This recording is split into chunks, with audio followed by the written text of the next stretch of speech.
First we had Operation Fortune Ruse de Guerre, then we had Mission Impossible 7, and now we have the Ministry of Ungentlemanly Warfare. The third entry in the Cary Elwes plays the leader of a spy agency trilogy. Because it was totally intentional.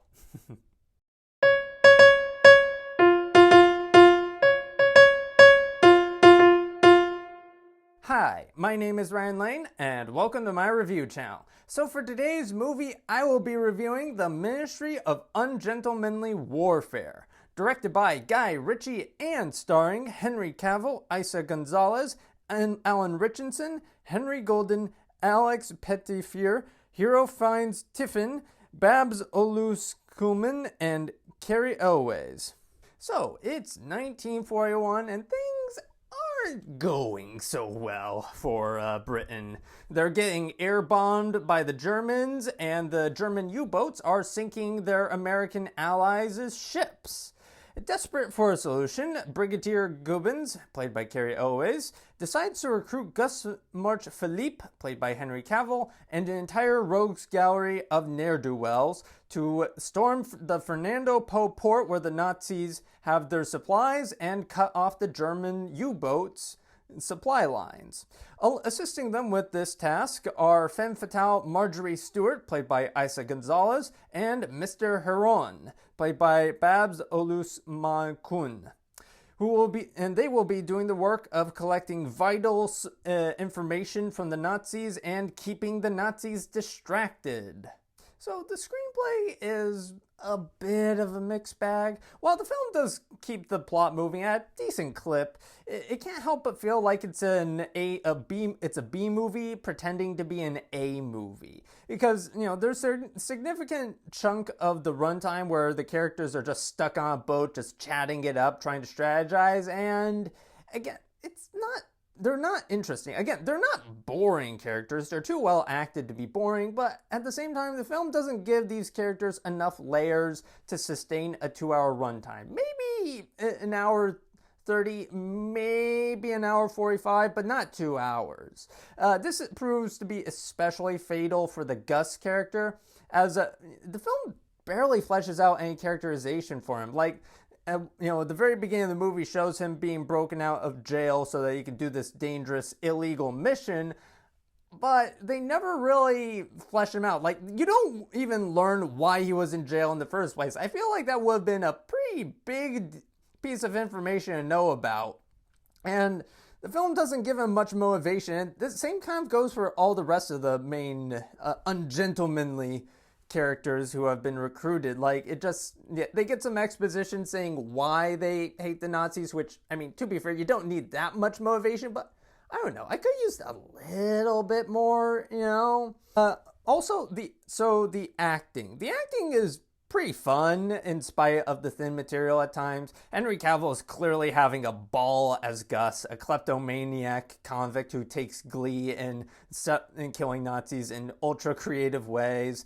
Alan Ritchinson, he is fun as the beefcake Lassen, a soldier who is as equally adept at killing Nazis with a bow and arrow as he is at killing them with his fists, and he loves to rip out them Nazi hearts. Contrary to what you may think, the Nazis do have physiological hearts, not, heart in the way that, you and I might think of on a more spiritual, abstract level. However, I will say the true star of the movie is Eiza Gonzalez because, she's a femme fatale who fights the Nazis off with her quick wits, slick negotiating skills, and impossibly red lipstick. Seeing her try to smooth talk her way into the good graces of a virulent anti-Semite Heinrich Löhr, played by Til Schweiger. It's a Nazi officer with a significant dose of cognitive dissonance to go along with his anti-Semitism. Seeing her try and survive the Nazi den is probably the best part of the movie, if only because there's some actual tension. She can't just go in guns a-blazing. And speaking of guns a-blazing, So the action scenes are fun, if admittedly lacking in tension. So, I mean, when Gus and his merry band of crews are going around, shooting up all the Nazis with their impressively suppressed gunfire, they chew through them like butter. It is kind of impressive.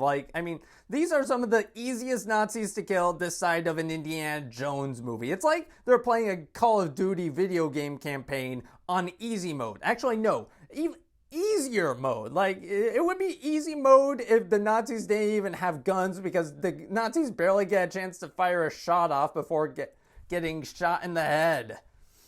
And again, this is kind of fun. I mean, it's kind of fun in the way that, watching the Doomslayer kill all the demons in hell is fun, but it kind of wears off a little bit. Again, not too much, but it's like, I don't know, the closest any of the main cast ever comes to danger is at one point a character takes a bullet to the shoulder, and that's kind of it. Again, there's not too much interest in danger beyond that. But again, thankfully the action scenes are still fun. They're varied in location. Plus, the characters get to interject a dry sense of humor into the proceedings. So again, it's not a complete wash. And again, like I said, the most tension-derived set pieces aren't the action scenes. It's Eiza Gonzalez as she plays Marjorie, as she tries to deceive the Nazis into being too distracted to actually deal with the main threat. So, though its story may be lacking in parts, the Ministry of Ungentlemanly Warfare thankfully manages to provide some solid B-movie thrills thanks to fun performances and slick action scenes. So with all that in mind, I will be giving the Ministry of Ungentlemanly Warfare 3 out of 5 stars. Anyway, thank you for watching. Have a good rest of your day. If you like this review and would like to see more like it, be sure to like and subscribe and leave a comment down below. And for today's comment section prompt of the day, what is your favorite Guy Ritchie movie and why?